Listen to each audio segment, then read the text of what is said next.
hindi lamang ang mga BBM gang at loyalist ang may gustong matumba si VP Sara bago 2028. Yan din pong grupo ni Risa Ontiveros. Opo. Kaya they have this tactical alliance right now. Na they have this common foe that they have to defeat in 2028. And they're trying to do that sa impeachment. Kasi pag i-election mo ngayon, sinabi na ni former Senate President Franklin Drilon at ni former Ombudsman Conchita Carpio Morales na VP Sara is the woman to beat kung mag-election tayo ngayon. Yan po mismo kay Senate President Drilon na isa sa mga dating chair pa nga ng Liberal Party. Ano?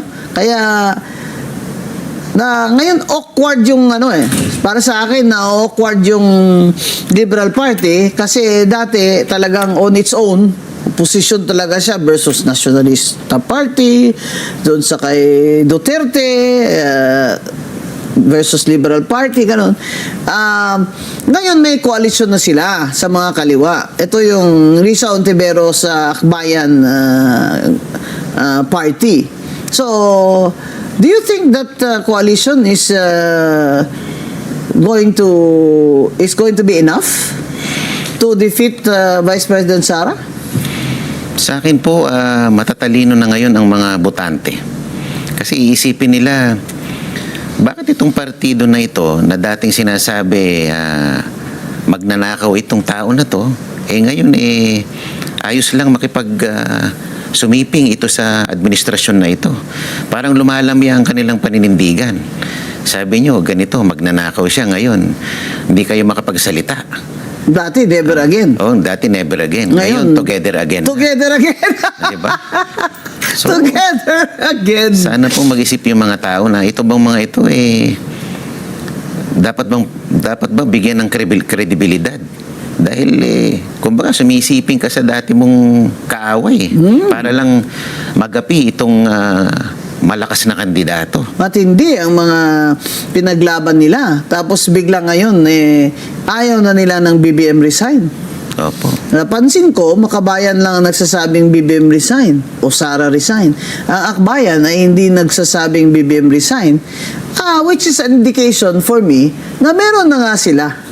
Meron silang tactical alliance o meron silang opening for a tactical alliance with the BBM gang in 2028. Yan po ang dapat malaman ng mga Pilipino, ng mga kababayan natin dahil po asiwa po ako sa mga ganun na ideology ng kaliwa tapos sasama na naman sa Marcos gang para lang po sa kanilang desire for power na makapasok sila sa maybe presidential candidate or vice presidential candidate itong si Senator Risa Ontiveros, di ba?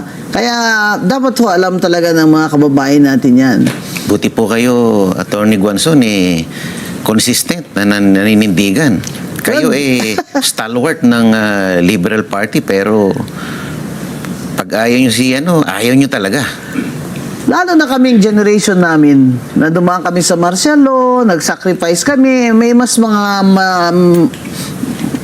mabibigat pang ang sakripisyo sa akin. May mga kilala kong ginahasang nga mga kaibigan ko, yung mga nawala na, disparasidos at mga pinatay,